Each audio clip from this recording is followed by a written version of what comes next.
morning. I'm Gerald D, Vice President of the Raleigh-Apex NAACP, Senator Foushee, and Senator Chaudhuri. I'm honored to be able to have this opportunity to stand here with you in support of the Hate Crimes Prevention Act.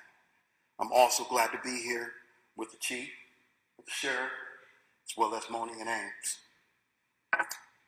Imagine a little boy trying to get to the library on a Sunday morning, and he gets on the bus, and he gets to the bus stop, walks a few blocks, gets to a crosswalk. A van pulls up. The side door of the van opens. A group of hockey players start yelling the N-word and all kinds of racial slurs at this little boy. The little boy runs to the library as fast as he could for his safety. I know that little boy very well because that little boy was me. It was the first time in my life where I experienced racial hatred in a violent act. But that would not be the first time. That was the first time, but it wouldn't be the last time in my life. While serving at Air Force Special Operations Command, directing traffic on an American military base, there I was directing traffic. People could not make a left turn. They could only go forward or they could only go right. A vehicle approached and insisted on making a left turn. After 3 attempts of explaining that this driver could not make a left turn, I motioned to the next vehicle to pull forward.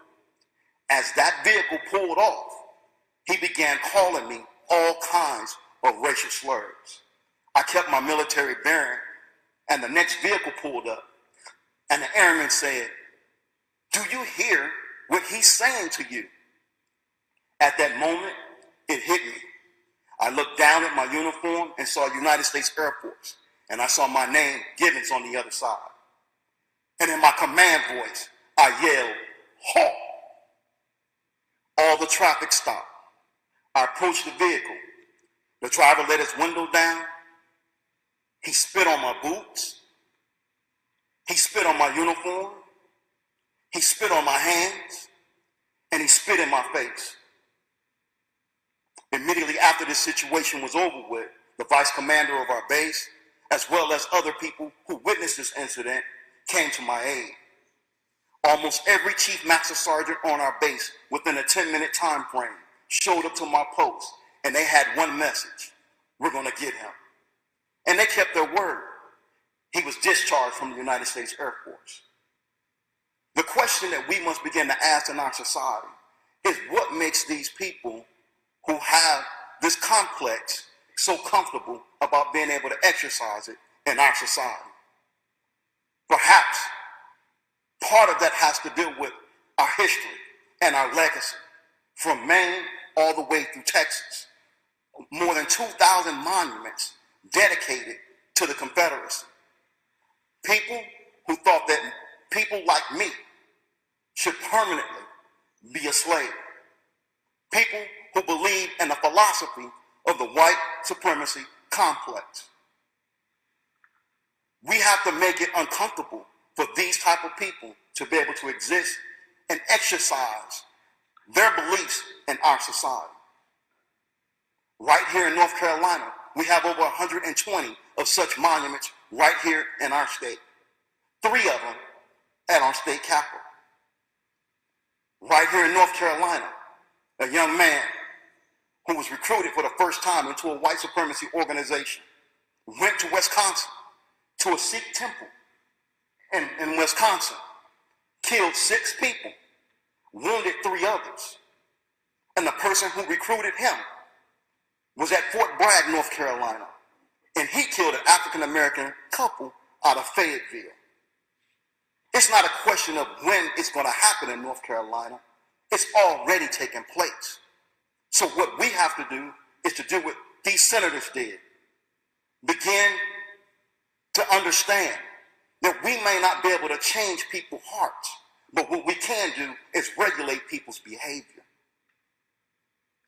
I'll close up with my grandfather, who served in World War II. Before he passed away, he shared a story with me of how before he was deployed to Europe, to fight for the Europeans' freedom. It was a group of women called the Red Cross Donut Girls. Those women would not serve African American soldiers. My grandfather went and fought for our country and couldn't get coffee and a donut before he deployed. As his grandson, I landed in Berlin, and I stood right there in the parking lot of an apartment building, once where Hitler's bunker was. There are no monuments in Germany to Nazis. There's no schools, no ridge, no bridges. There aren't any honors to Nazis in Germany.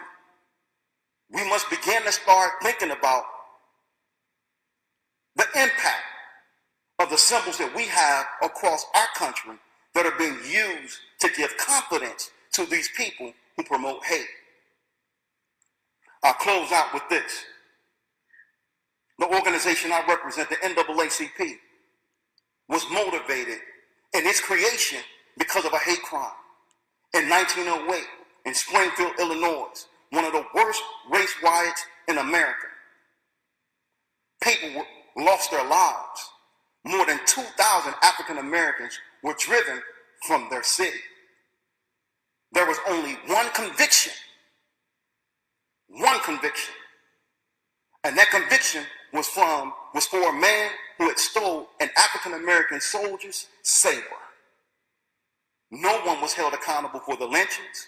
No one was held accountable for the unmeasurable amounts of damage that was done to property.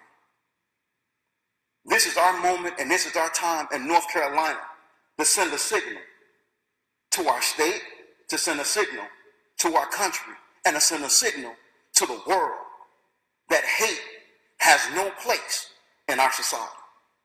Simple.